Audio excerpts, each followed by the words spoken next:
Try to understand. The only weapons we have are purely illusion. Traumatic hypnosis is a weapon of peace. Like the visual deterrent.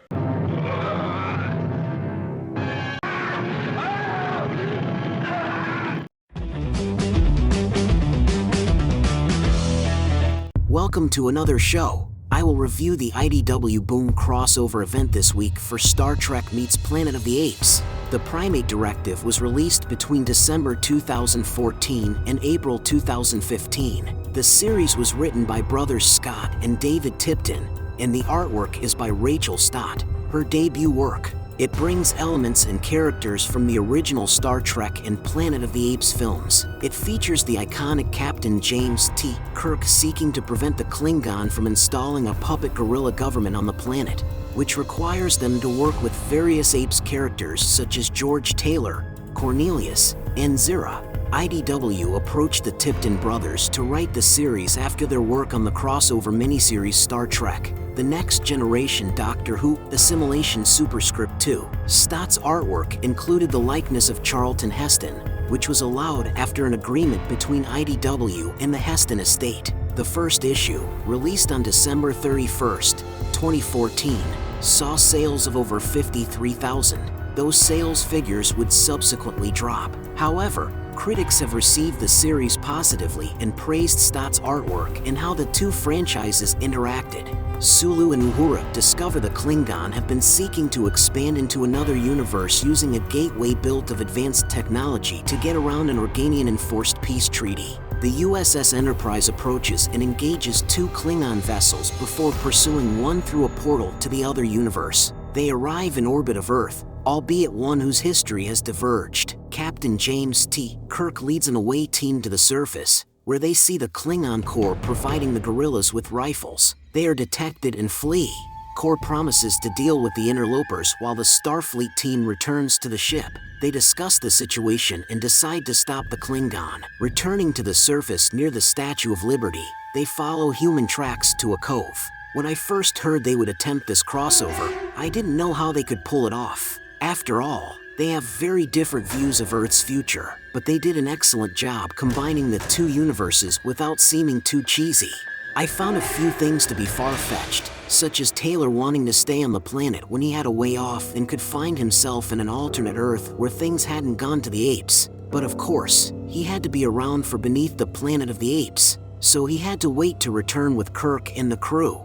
Also, I found it difficult to accept gorillas working with Klingon since they would seem human to them. But overall, I enjoyed the title. I always thought William Shatner should have played Brent in Beneath the Planet of the Apes. I first got this idea when I saw Kirk standing before the Organians in Errand of Mercy. It reminded me of Taylor standing before Zaius and the other orangutans in the original Planet of the Apes. Of course, I mean no disrespect to James Franciscus. I always loved his work, but I can see Beneath the Planet of the Apes as a Star Trek episode.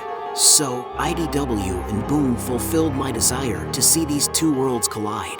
Comic Book Roundup gave the series an average rating of 7.7 out of 10, based on 25 reviews by critics of individual issues. Reviewing the first issue for Comic Vine, Corey Schroeder said that the two series suited each other for a crossover and that it was executed well. Stott's artwork was praised, specifically for the weight given to characters and how she evoked the exaggerated, often dramatic, look and feel of both these properties. However, he criticized the ending of that issue and described the cliffhanger as obvious. You overlook the unpleasant alternative of punishment.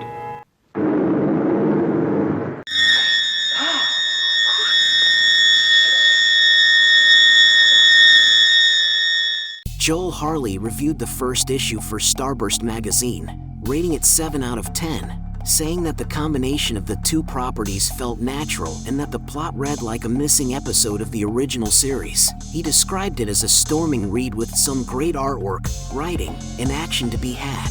Victoria McNally listed The Primate Directive as the 6th best Star Trek comics crossover in 2015 for MTV News, saying that the whole crossover is worth it just for that amazing title. Reviewer James Johnston from Multiversity Comics had this to say: and I paraphrase. In practice, the crossover works rather well. Star Trek was about exploring weird planets, and Planet of the Apes, being Earth, gets neatly hand-waved by Spock, explaining that this is a different timeline than Star Trek's Earth. And then he continues explaining it and explaining it and explaining it. A crossover between Planet of the Apes and Star Trek seems like it would need a lot of exposition, but not nearly as much as the Tipton brothers laid down in the first issue of their series. The entire scenario is neatly described within the first few pages. After seeing an ape commander and a Klingon guy discuss their evil plans, Sulu and Uhura, in an amusing scene on the Klingon homeworld, explain the whole time stream thing, and boom, you're done. Let's proceed to the George Takei monkey fights. But once the action returns to the Enterprise, the comic's pace slows considerably. There are 15 pages between when the crew discovers their mission and when they finally arrive on the ape planet, filled with talk of peace treaties, logistics, and a description of the Earth we could be on now. Even when they land, the comic ends with the shocking twist that this planet is ruled by apes. Mark Martinez from Trek Movie has this to say, and I paraphrase, "The writers have done an outstanding job on this issue, working through the inevitable conflict between Taylor and Kirk. They settle their differences like men, or very angry apes, beating each other nearly senselessly, until Kirk's uniform tunic is in shreds. The story gives us a real sense of Taylor's terrible circumstances. He has nowhere to go. His anger is entirely understandable. Kirk handles Taylor, but I think he also recognizes that there won't be an easy solution to Taylor's problems, if any. The ape's severe issues are lost in this tale of Taylor's anger. I thought the opening panels with Zaius would be some framing device to move the story along. Artist Rachel Stott is going to be a superstar. Her art in the first 2 issues was sensational. Her work is even better in this issue. Look closely at her panels. You'll find fascinating and amusing details and likenesses with real emotional impact. Charlie Kirchhoff's vibrant coloring also greatly impacts the quality of this miniseries.